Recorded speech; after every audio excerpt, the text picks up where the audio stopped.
Dear students, welcome to my YouTube channel Physics Fair. Myself Prasenjit Mallik, and I have discussed a lot of topics in this channel for IIT JAM Physics. And if you are new in this channel, then please go to the playlist and see the videos that I have already discussed in different topics, just something like mathematical physics and some topics on classical mechanics, some on electromagnetic theory, some on quantum mechanics, but at least mathematical physics is almost completed, and we are going to discuss we have already discussed 3 or 4 videos on waves and oscillations, and today I will continue on waves and oscillations. And आज जो एक important topics मैं discuss करने जा रहा हूँ वो है Lissajous figure. So this is a very important topics for the exam JAM, basically IIT JAM. So if you are new in this channel, then also subscribe my channel. After a long gap I am going to upload video, and now I will try to continue uploading videos in this channel. And if you are aspirants of IIT JAM or JEST, basically if you are a BS students, then this channel will be very helpful for you. Otherwise बहुत ही जल्द मैं IIT JAM के साथ साथ CSIR net और gate का भी course launch करूँगा, लेकिन वो थोड़ा सा टाइम लगेगा, लेकिन अभी जो चल रहा है I will try to complete this whole syllabus of IIT JAM. बहुत पुराना वीडियोस मेरे चैनल में है. मैं कोशिश किया था बहुत दिन पहले ये जो टॉपिक्स है IIT JAM का सारा टॉपिक्स कंप्लीट करने के, लेकिन कुछ पर्सनल रीज़न के कारण मैं अपलोड नहीं कर पाया बीच में. लेकिन now I will try to continue the course on IIT JAM Physics. Okay, so today I will discuss about Lissajous figure, and before this Lissajous figure I have already discussed on this chapter waves and simple harmonic vibration, some topics something like force equation, restoring force and condition for SHM, and how we can solve problems by using the equation F is equal to minus du by dx, potential energy force and the relation between force and potential energy. And I have discussed lot of problems also on this topics. So today I will basically discuss about Lissajous figure. So पहले ये आपको पता होना चाहिए कि Lissajous figure है क्या. देखिए मान लीजिए कोई एक पार्टिकल्स है और उस पार्टिकल्स के ऊपर दो सिंपल हार्मोनिक वाइब्रेशन है, एंड जो दो सिंपल हार्मोनिक वाइब्रेशन है they are perpendicular to each other. So अगर टू परपेंडिकुलर वाइब्रेशन के इन्फ्लुएंस में आकर कोई पार्टिकल्स ऐसा पाथ ट्रस्ट कर लिया, जो पाथ को हम कहते हैं Lissajous figure. You know, any particles, any moving particles have a trajectory, but here the special case is that the moving particles is subjected by two simple harmonic motions which are perpendicular to each other. Suppose one is along x axis and another is along y axis. Okay, so Lissajous figure है कि actually the trajectory of motion or the path traced by a particle influenced by two simple harmonic vibration perpendicular to each other. So what is Lissajous figure? Let me write down definition first, that the path, okay, traced by the particles, and you should note down also the board work. Okay, so the path traced by the particle subjected to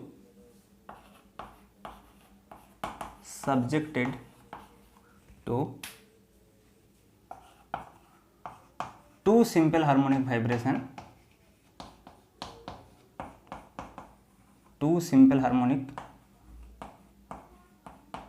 vibration, perpendicular to each other. Perpendicular to each other. इसका मतलब दो simple harmonic motion जो दो simple harmonic vibration का influence में particle चल रहा है, वो दो सिंपल हार्मोनिक मोशन जो है perpendicular to each other. Okay, perpendicular to each other. So let me give you an example so that you can understand the thing easily. Then I will derive the expression for general case also, but first let me tell you an example. Okay, suppose we have two simple harmonic motion, one is x equal to suppose a sine या फिर a cos omega T, मान लीजिए a cos omega T, and y is equal to suppose a sin omega T. So suppose we have two simple harmonic motion, one is along x direction, vibrating along x direction, and another is along y direction. And suppose मान लीजिए कि एक particles है जिसके ऊपर ये दो simple harmonic vibration का इन्फ्लुएंस है, तो पार्टिकल का जो पाथ होगा वो कैसा होगा. So what will be the locus of the path of the particle और the path traced by the particle, वो लोकस क्या होगा, ट्रेजेक्टरी क्या होगा. तो हम x एंड y के बीच में अगर एक रिलेशन हमको मिल गया तो हम बता सकते हैं उस इक्वेशन से कि ये जो जियोमेट्रिकल फिगर है वो कैसा है. तो हम कैसे कर सकते हैं, we have to eliminate t. So if you square this two equation and add, then what you will get x square plus y square, you can see, is equal to left hand side is x square plus y square and right hand side if you take common a square, then it is just cos square omega t plus sin square omega t plus sin square omega t. And you know that cos square omega t plus sin square omega t is 1, so it will be just x square plus y square is equal to a square. And this is a well known equation, you know, this is a equation of circle. So this is what, this is a circle whose center is at origin and radius is a. So this is just a circle, a very simple thing. And if you want to draw the figure, this is something like this. So this is the path test by the particle. Okay, now suppose this is the radius a and this angle is theta, and theta is nothing but omega t. Now you can see easily that this circle is just a combination of these two simple harmonic motion, because if you take the x component of this, so this is just a cos omega t, okay, and the y component is just a sin omega t. Okay, so if you resolve this a into two components, one will be cos and another will be sin. And otherwise you can tell in this way also कि ये जो दो simple harmonic vibration है, अगर हम इसको solve करें तो एक इक्वेशन मिल गया जो है सर्कल का इक्वेशन. तो इसका मीनिंग ये है कि अगर कोई पार्टिकल्स ये दो सिंपल हार्मोनिक मोशन का इन्फ्लुएंस में है तो उसका जो पाथ होगा वो होगा सर्कल. सो ये जो फिगर आ गया, ये जो सर्कल का फिगर आ गया, ये हो गया लिसाजस फिगर. लेकिन ऐसा नहीं है कि ये हमेशा सर्कल होगा. देखिए ये डिपेंड, कैसे ये डिपेंड करेगा, ये डिपेंड करेगा ये जो इक्वेशंस है, हार्मोनिक मोशन का जो इक्वेशन है इसके ऊपर डिपेंड करेगा. और इसका जो ये एम्पलीट्यूड है, एम्पलीट्यूड के ऊपर भी डिपेंड करेगा. क्योंकि देखिए हम यहाँ जो एम्पलीट्यूड है, दो सिंपल हार्मोनिक मोशन का जो एम्पलीट्यूड है, we have taken same a only. Okay, so it may be a and b. So अगर ये ए एंड बी दो डिफरेंट हो गया, मान लीजिए x is equal to suppose हो गया ए कॉस ओमेगा टी, और एक हो गया मान लीजिए Y is equal to B sine omega T, तब ये सेम नहीं रह गया, सर्कल नहीं होगा ना. तो क्या होगा, देखिए अगर हम इसको सॉल्व करने की कोशिश करेंगे तो एक ओएनएन इक्वेशन मिल जाएगा हमको. देखिए अगर यहाँ से हम x अपॉन a लिखते हैं तो it will be just equal to cos omega T, and another one if you want to write this as y by B, this is equal to sine omega T, है ना. So again if you square both equation 1 and equation 2 and if you add, you will get just x square by a square, you can see left hand side, plus y square by b square is equal to, in the right hand side you will get cos square omega t plus sin square omega t, that is 1. so ये हो गया equation of ellipse, है ना. तो देखिए, तो ये जो पार्टिकल्स है, now the path traced by the particle will be ellipse. So that is another figure which is called Lissajous figure. So देखिए अगर ये एम्पलीट्यूड चेंज हो गया तो एक्चुअल में ये जो लोकस था वो चेंज हो गया. सिमिलरली देखिए एक फेज डिफरेंस भी है. हम लोग यहाँ पहले लिखे थे कि x is equal to a cos omega t और y is equal to B sine omega t, लेकिन देखिए यहाँ का जो फेज डिफरेंस है, ये कॉस ओमेगा टी को हम ऐसे लिख सकते हैं ना कि sign omega t plus pi by 2. देखिए इसका मीनिंग हो गया कि ये जो x एंड y वाइब्रेशन के बीच में जो फेज डिफरेंस है वो पाई बाई 2 है. तो देखिए ये जो इक्वेशंस आ रहा है, फेज डिफरेंस के ऊपर भी ये डिपेंड करता है और एम्पलीट्यूड के ऊपर भी ये डिपेंड करता है, और ये जो फ्रीक्वेंसी है या otherwise you can tell about the time period और फ्रीक्वेंसी, तो ये frequency, time period and phase difference and ये जो एम्पलीट्यूड है, ये तीनों के ऊपर ये डिपेंड करता है कि लिसाजेस फिगर कैसा होगा। So Lissajous figure depends upon this three physical quantity, this three quantity you can say, है ना। So the Lissajous figure depends on, this is very important thing कि लिसाजेस पर डिपेंड कैसे करते हैं, लिसाजेस फिगर कौन कौन फैक्टर्स के ऊपर ये डिपेंड करता है ना। तो Lissajous figure depends on first of all amplitude of the vibration, second one is phase difference,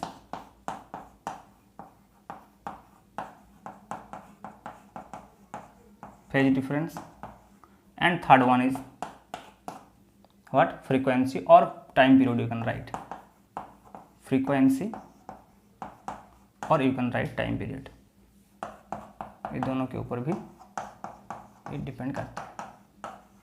okay, so this is all about the basic definition of the Lissajous figure and the concept of Lissajous figure.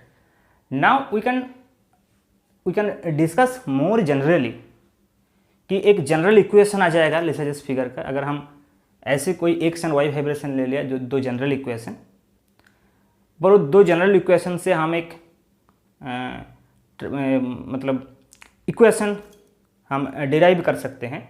जैसे special equation यहाँ derive हो रहा था कि x square plus y square is equal to a square, या फिर x square by a square plus y square by b square is equal to 1, ये special case है।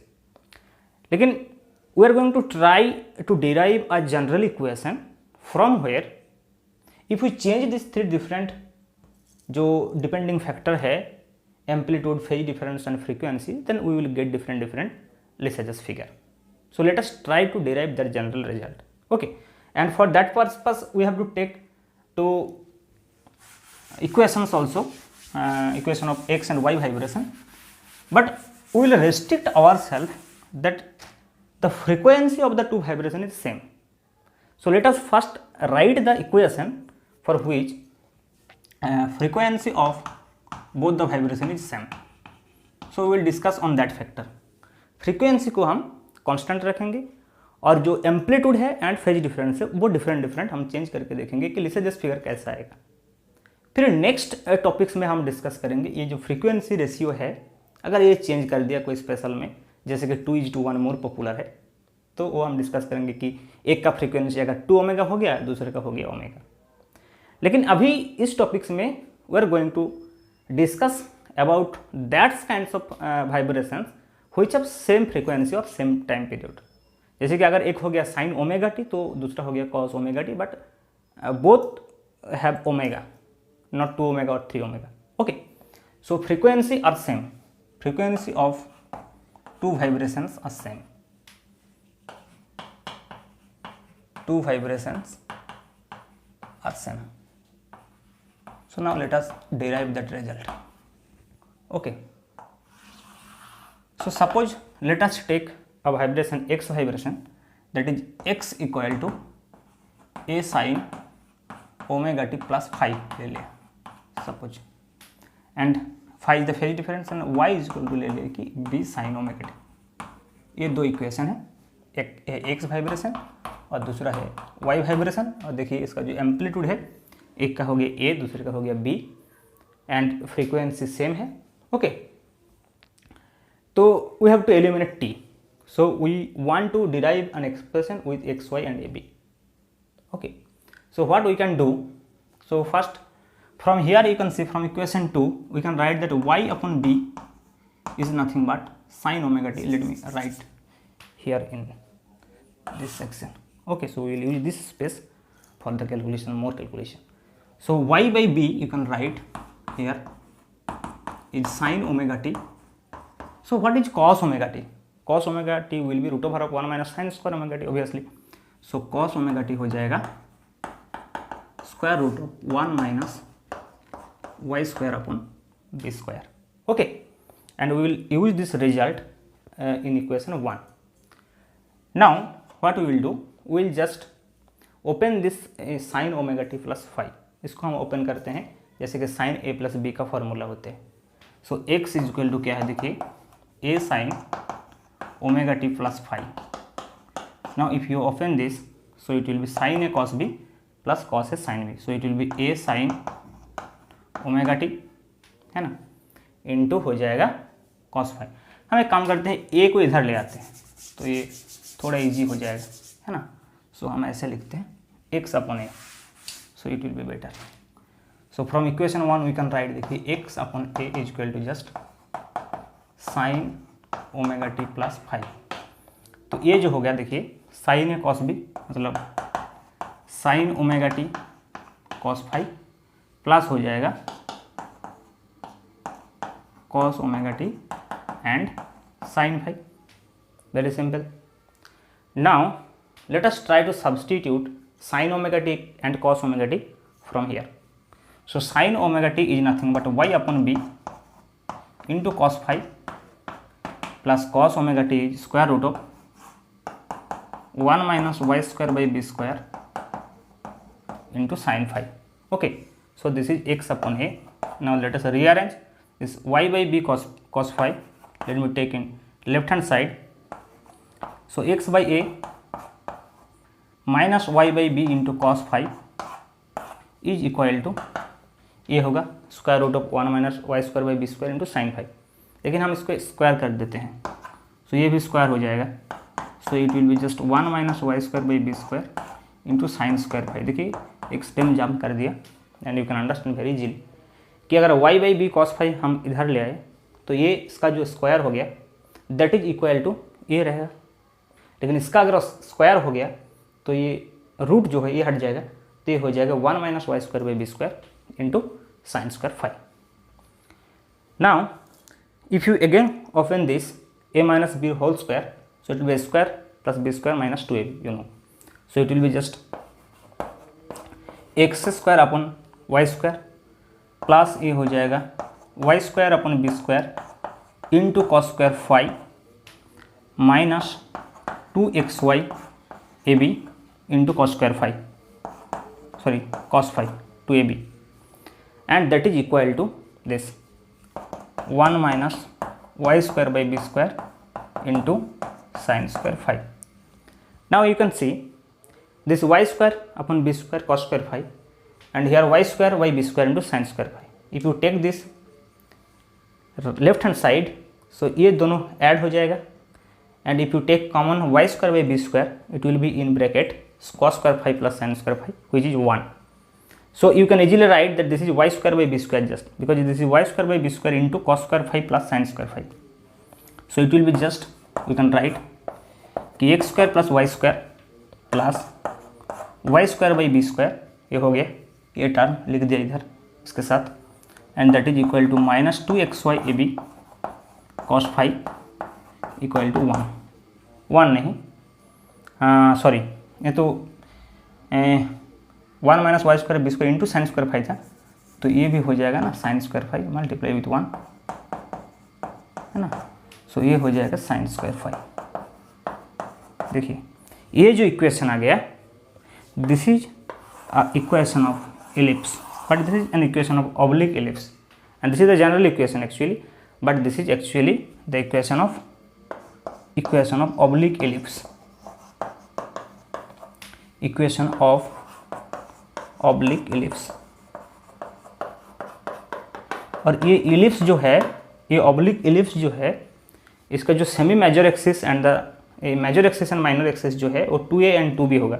सो we can draw this ellipse within a rectangle whose sides is actually a and b. So this kinds of rectangular shape we will get. हो गया, जिसका मान लीजिए इधर हो गया 2a तो इधर हो जाएगा 2b, मतलब semi major axis and semi major minor axis जो हो गया वो तो ab होगा, और ये है major and minor axis 2a and 2b, but we don't know here कि व्हिच इज ग्रेटर a और b, but in general we can write in this way. Now ये जो इलिप्स होगा, ऑब्लिक इलिप्स होगा, इसके अंदर ऐसा भी हो सकता है, विल सी लेटर ऑन, और ऑब्लिक इलिप्स ऐसा भी हो सकता है, कहीं ये कभी कभी ये इलिप्स ऐसा भी हो जाएगा कभी कभी ये सर्कल भी हो जाएगा। सो वो किसके ऊपर डिपेंड करेगा कि इनसाइड जो फिगर होगा, जिसको हम लिसाजियस फिगर कहते हैं, वो कैसा होगा। That will depend on this phase difference phi and this amplitude a and b. क्योंकि मैंने पहले ही बता दिया कि 3 फैक्टर से ये डिपेंड करता है। एक है फेज डिफरेंस, दूसरा है एम्पलीट्यूड एंड तीसरा है फ्रीक्वेंसी। लेकिन फ्रीक्वेंसी को हम पहले से सेम कर दिया। तो अगर फ्रीक्वेंसी के ऊपर डिपेंडेंट खत्म ही हो गया तो रह गया ये phi and a b. So phi and a b जैसा होगा, ये फिगर्स जो है वो ऐसा ही होगा। And we will see in the next class कि जो डिफरेंट फेज है और for different kinds of amplitude what will be the Lissajous figure.